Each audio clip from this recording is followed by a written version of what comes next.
Okay, so hear me out. I was bisexual my entire life, and then came out as a lesbian almost 4 years ago now. But when I realized recently, actually, all of the fucking elevation in my life that has come from decentering men in every fucking area of it, in your spiritual spaces, in your practices, in who you're getting educated by, and who you're being taught by, in community, everything. When I prioritized women and also just centered myself and women, when all the bad bitches decide what planet that they're going to after we fuck this one, invite me because I will thrive. What advice would you give your younger self? To never marry. To never marry. I think that I could have done all the things that I have done without a man. When my two husbands and my father all died within 3 months. And I found myself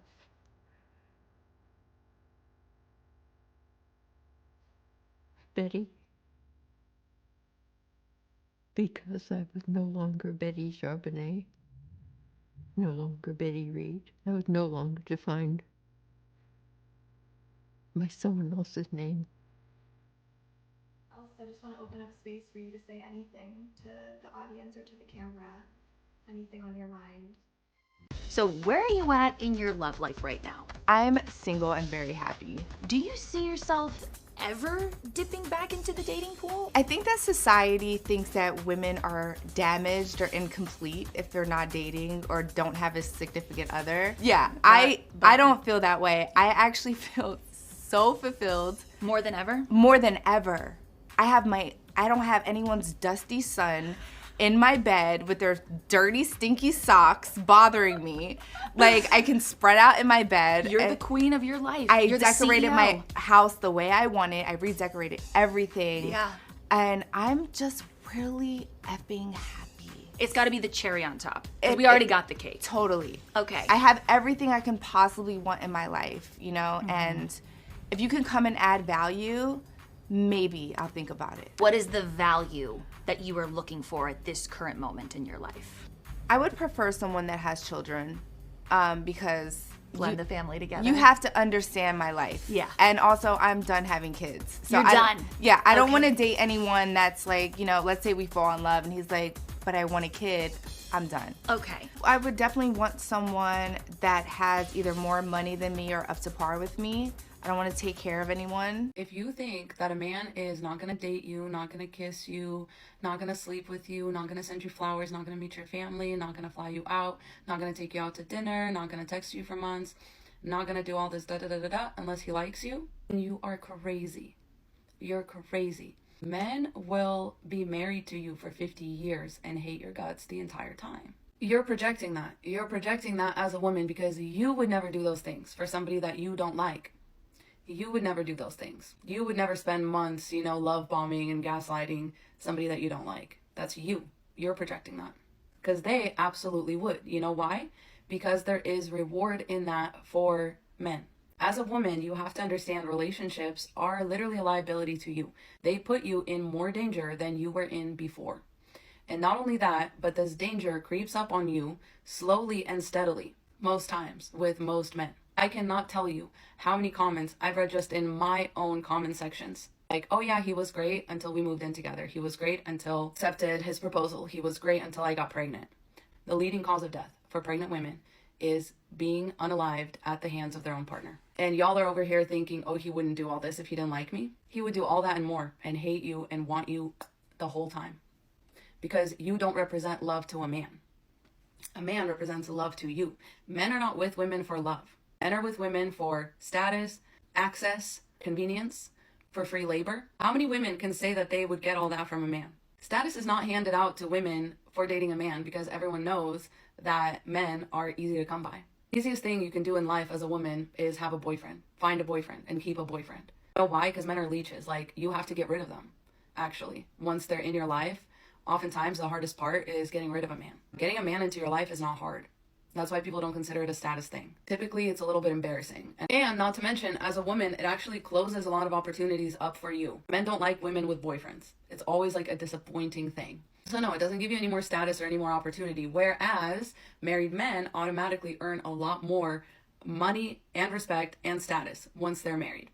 Bonus points when they have children, which is another thing that only a woman can provide to a man, that you would not be getting back in return as a woman. As far as access, what does a man provide you access to that you couldn't get access to on a regular basis by yourself? Unless he's providing you access to something that you don't have access to normally, like a little bit of mediocre D, then what's in it for you? The fact that access that you provide him comes at your expense because you risk getting pregnant every time. So what's in it for you? What doors is he opening for you? If anything, again, getting pregnant with a little mediocre D will close a lot of doors for you. And you should be terrified of that. You should be scared of that. An unexpected pregnancy at any time in your life is going to close a lot of doors for you. And these men will probably not stick around because, again, they are not with you because they like you. You just represent something that they want. And they treat you accordingly. Yeah, that's how he treats you, is what you're worth to him. Women naturally provide so much convenience to a man's life because they usually have good housekeeping skills, or they provide convenience in some other way. Like, imagine if a man moved in with you and all of a sudden you had a cup of coffee made every morning. All of a sudden somebody was like, oh hey, I noticed your shoes were like really ugly and like worn in and everything, so I replaced them. I bought you a new pair. Noticed that your towels were all like dingy and everything like that, so I replaced them. How many men do you know that have moved into a woman's house and then went to a Home Goods immediately and like bought stuff for her bathroom, improved her life in any way? Like, what's the convenience to you? Nothing. But imagine, would you be tempted to stay with that guy a little bit longer, like even if you didn't like him?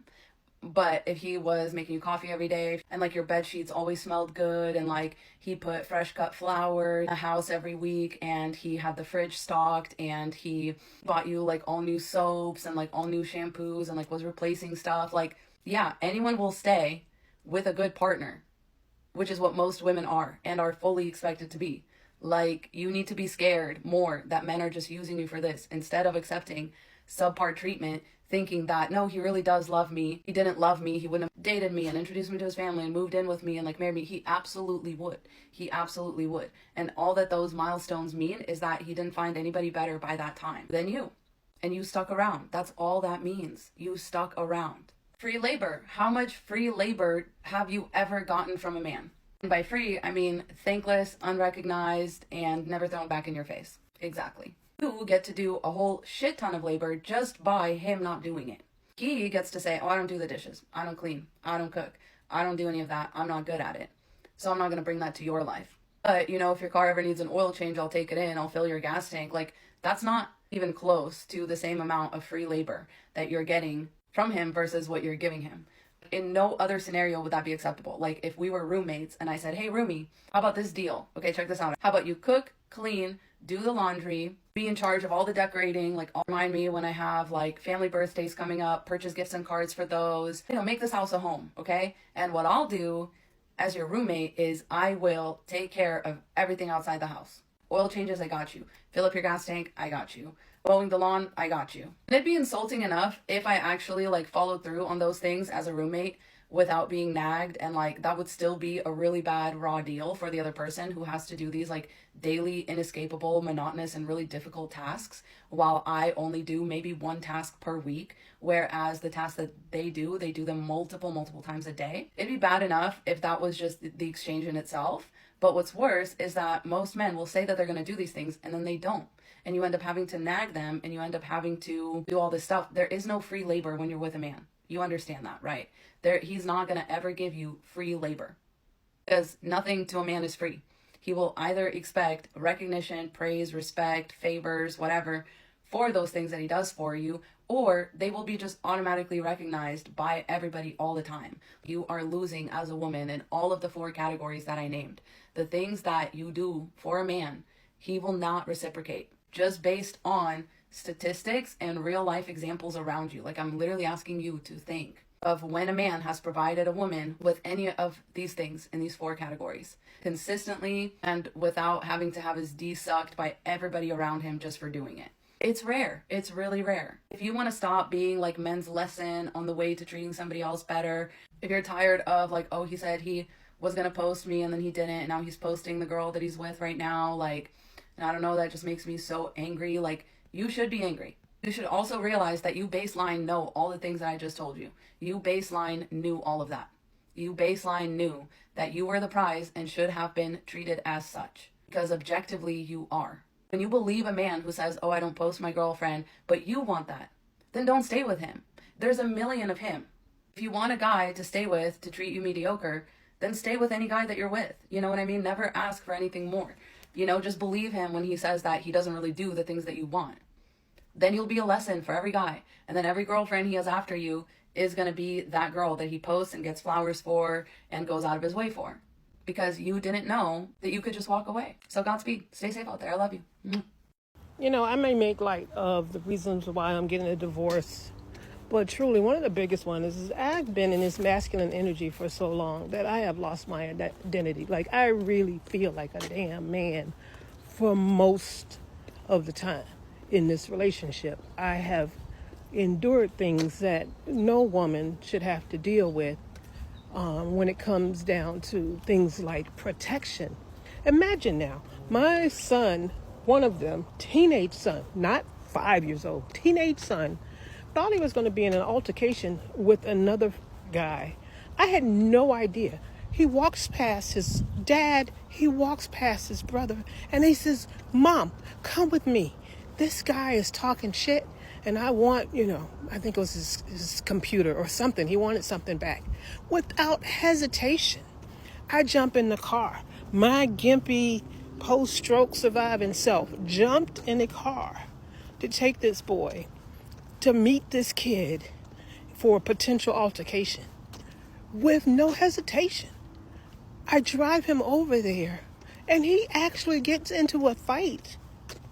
Just think about that. In a crisis, in a potential situation of harm, his instincts is to seek me out, like to forego his dad or his brother, but seek me out. Like I'm the fucking goon in the family. I've been masculine for so long that we actually will go somewhere. I'll come out to the car, and my husband and my son are sitting in passenger seats. Nobody's in the driver's seat. They're waiting for me. I've been in this masculine energy so long that I don't even recall more than 4 or 5 times, I'm 56, even talking about or discussing menopause or understanding that some of the emotional changes or the changes in my skin or all these different changes are coming from that. No concept of it. My brother-in-laws used to talk mad shit to me, just the most inappropriate, most vulgar things that they could say to me. And because I think maybe because of the military, likely, I would just talk shit back. But the fact that my husband allowed it in his presence for them to say the most deplorable things, the most disgusting, vulgar things to me, and him not feel the need to protect me from them, that's crazy. And it didn't even occur to me until my boys got older. Like, so we're talking about years. When my boys got like 8 and 11 years old and they were actually in the room and noticing this, that's when I spoke up. Because it occurred to me that my sons were witnessing the disrespect and how their uncles were treating women. And I didn't want that to be their standard. And when I approached my husband about it, he said, oh, well, you seemed fine and you were giving it right back to him. But were you fine with it, sir? I've been masculine for so long, I'm constantly thinking about filters. HVAC filter, water dispenser filter, the air filters in the car. I was reading this whole list about if you've been imbalanced for so long, and I'm checking all the boxes. The self-care, that's for shit. The freaking burnout. The stress that I've been carrying and just the impact it has had on my physical body. Like, I walk around every day with a headache of some degree, literally every day. And sure, it may be related to the stroke, or the stroke is related to the stress, either way. I mean, when the kids were younger, I was doing both putting Hot Wheel tracks together, building Legos, and also bedazzling dance costumes, cooking and cutting grass. So yeah, I'm fucking tired. And it's not just me jumping into these roles, my husband made space for me to be in these roles. He sought me out for some of these masculine roles. Like literally, if there was something heavy to lift, now the two youngest are over 6 feet tall, 180 pounds, give or take.